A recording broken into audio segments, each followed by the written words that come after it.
έχουμε έρθει σε επαφή με τον καθηγητή Jean-Claude Larset, που είναι καθηγητής του Πανεπιστημίου του Φορμπάχ και έχει ντοκτορά ντετά στις ανθρωπινικές επιστήμες, έχει σπουδάσει στην ψυχοπαθολογία, φιλοσοφία, έχει σπουδάσει πατέρες Ανατολής και έχει κλινική εμπειρία από ψυχιατρικές κλινικές. Είναι μια πολύ φοβερή μορφή. Παρακαλώ τους ακροατές μας αυτό το ρεπορτάζ να το ακούσουν με ανοιχτά αυτιά. Πιθανώς να δίνει πολλές απαντήσεις από το στόμα ενός Γάλλου, ενός ψυχοθεραπευτού και ενός καθηγητού πανεπιστημίου στη Γαλλία. Για να ακούσουμε τι μας είπε ο κύριος ο Jean-Claude Larset. Professeur Larset, bonsoir.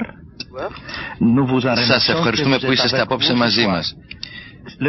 Το αντικείμενο του προγράμματός μας είναι η ψυχοθεραπεία των πατέρων της Ανατολής και η κοσμική ψυχοθεραπεία. Καθώς είστε εξειδικευμένος σε αυτό το θέμα, θα θέλαμε να θέσουμε ορισμένες ερωτήσεις.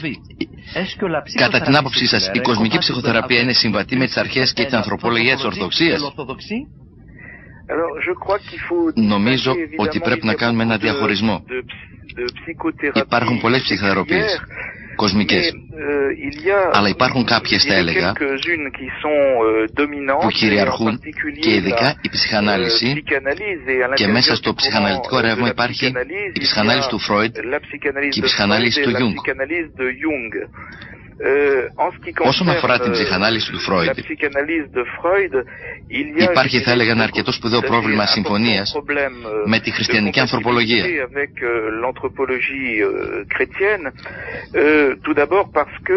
Πρώτα απ' όλα γιατί ο Φρόιντ έχει προϋποθέσεις τέτοιες, που σημαίνει πως έχει ένα όραμα του ανθρώπου που αρνείται το Θεό, τη σχέση με το Θεό. Και από την άλλη πλευρά έχει ένα όραμα εντελώς ηλιστικό για τον άνθρωπο, και επιπλέον φυσικά έχει ένα όραμα της διαμόρφωσης της ιδιοσυγκρασίας του ανθρώπου, που είναι σχεδόν αντίθετη της χριστιανικής αντίληψης.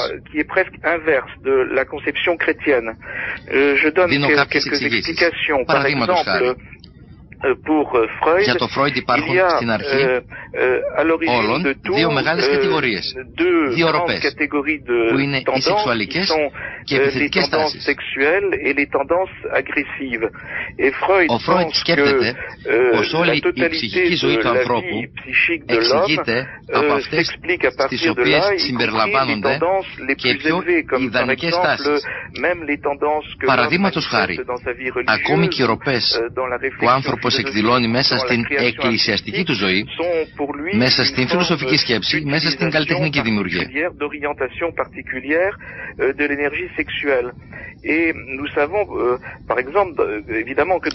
Όλες οι πιο πάνω τάσεις είναι γι' αυτό μια μορφή συγκεκριμένης χρησιμοποίησης, συγκεκριμένου προσανατολισμού της σεξουαλικής ενέργειας. Και ξέρουμε προφανώς πως μέσα στις ορθόδοξες εκκλησίες η σεξουαλικότητα αντιστοιχεί αντίθετα σε μια ενέργεια που συνιστά μια παρέκκληση της ενέργειας, η οποία κατευθύνεται αρχικά προς το Θεό. Δηλαδή ο άνθρωπος δημιουργήθηκε από το Θεό, προσανατολίζοντας όλες τις λειτουργίες σε Αυτόν. Από τη στιγμή που ο άνθρωπος απομακρύνθηκε από το Θεό και αμάρτησε, από τη στιγμή αυτή η ενέργεια του παρέκλεινε με διάφορους τρόπους, ιδιαίτερα στην σεξουαλικότητα, αλλά επίσης και σε μια άσχημη επιθετικότητα.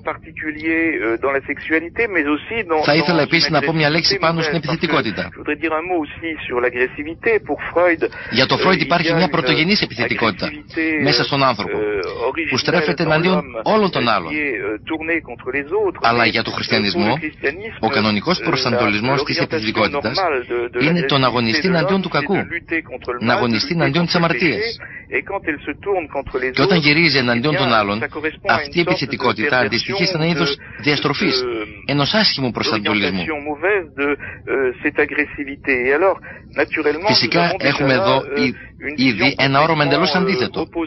Από άλλη πλευρά υπάρχει μια άλλη αρχή μέσα στην αντίληψη του Φρόιντ, που είναι τελείως ασυμβίβαστη με τον χριστιανισμό.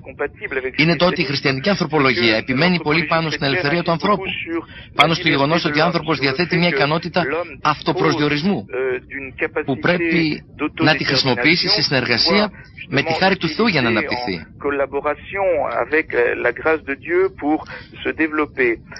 Αντίθετα, ο Φρόιντ σκέπτεται πως ο άνθρωπος είναι ήδη προσδιορισμένος στην ψυχική του δομή, στην ψυχολογική του ζωή, από τους πρώτους χρόνους της ζωής του. Και έτσι υφίσταται τάσεις που έχουν ενσταλλαχθεί μέσα στο υποσυνείδητό του. Και είναι τρόπον την φυλακισμένος. Δεν μπορεί από μόνος του να απελευθερωθεί. Θα ήθελα να σας πω μια λέξη στα γρήγορα επίσης για άλλες μορφές ψυχοθεραπείας. Μιλήσαμε μόλις τώρα για την ψυχοθεραπεία του Γιούγκ, που είναι μια άλλη μορφή, πολύ ανεπτυγμένη. Ο Γιούγκ προφανώς έχει όραμα, λίγο διαφορετικό, λίγο περισσότερο πνευματικό, αλλά πρόκειται για μια πνευματικότητα που δεν είναι χριστιανική.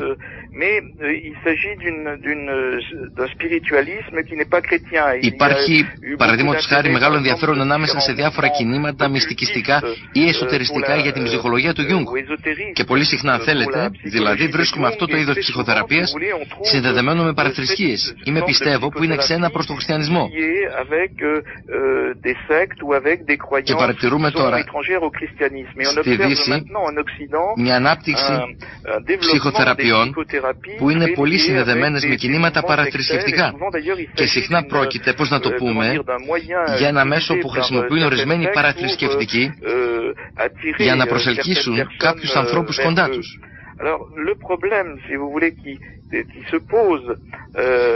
Λοιπόν, τα προβλήματα που τίθενται κατά τη γνώμη μου είναι ότι δεν υπάρχει ψυχοθεραπεία που είναι πραγματικά αυτόνομη από ανθρωπολογικής πλευράς.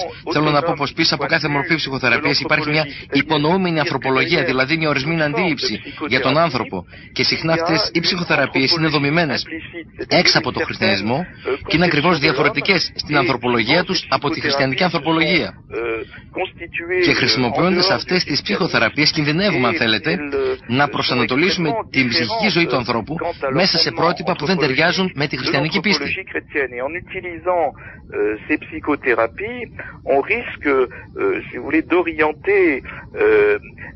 La vie psychique de l'homme dans des sens qui ne sont pas ceux de la foi chrétienne. Η κοσμική ψυχοθεραπεία μπορεί να συνεισφέρει κάτι στη θεραπευτική της Εκκλησίας.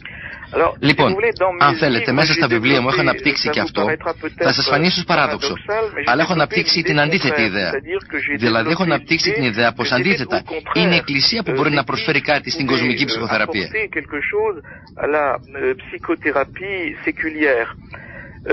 Τελικά, η κοσμική ψυχοθεραπεία φαίνεται συχνά πάρα πολύ πτωχή στον τρόπο που αντιλαμβάνεται τον άνθρωπο. Δηλαδή, συλλαμβάνει τον άνθρωπο μέσα σε ένα καθαρά ψυχικό πλαίσιο και καθαρά κοινωνικό και καθόλου μέσα σε ένα πνευματικό πλαίσιο. Αναμφίβολα, αν θέλετε, στη χριστιανική ανθρωπολογία δεν υπάρχει πραγματικά αυτονομία της ψυχικής ζωής. Δηλαδή, η ψυχική ζωή είναι συνδεδεμένη από τη μια πλευρά με τη ζωή του σώματος. Εξαρτάται συχνά από την κατάσταση του σώματος. Οι πατέρες το έχουν πει συχνά. Καμιά φορά υπάρχουν κάποιες ψυχικές ασθένειες ή κάποιες ψυχικές διαταραχές που είναι συνδεδεμένες με σωματικές διαταραχές και που πρέπει να επιμελούμεθα με μέσα οργανικά, με φάρμακα.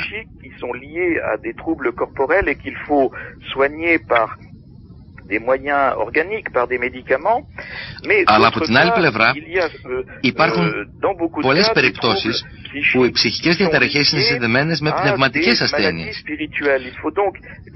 Πρέπει λοιπόν να ξεχωρίσουμε καλά, αν θέλετε, αυτό που ανήκει στην ψυχική ή στην πνευματική τάξη και να μην μπερδεύουμε τα δυο και δικαιολογημένα να έχουμε μέσα στην Ορθόδοξη Εκκλησία μια παράδοση θεραπείας των πνευματικών ασθενειών.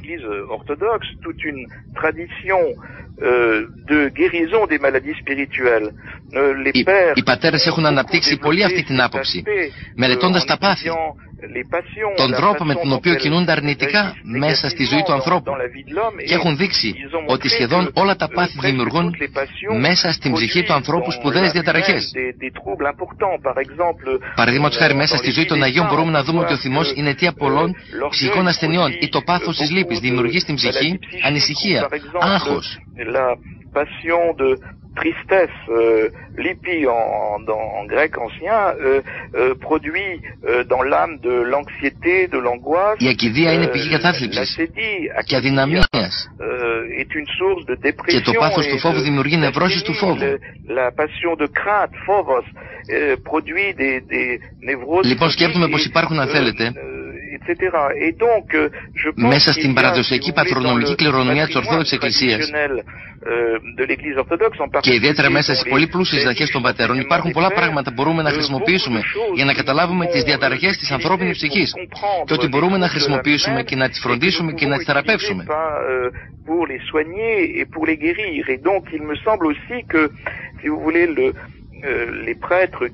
Από τις αναλύσεις που μας προτείνουν οι μοντέρνες ψυχοθεραπείες, όταν διαβάζουμε την κλίμακα του Αγίου Ιωάννη της Κλίμακας, όταν διαβάζουμε τα βιβλία του Ευάγριου του Ποντικού, υπάρχει μια ανάλυση πάρα πολύ κομψή, λεπτή, πάρα πολύ βαθιά της λειτουργίας της ανθρώπινης ψυχής και μπορούμε να κερδίσουμε υπερβολικά. Αλλά δυστυχώς αυτή η πατρονομική κληρονομιά έχει συχνά ξεχαστεί κατά ένα μεγάλο μέρος.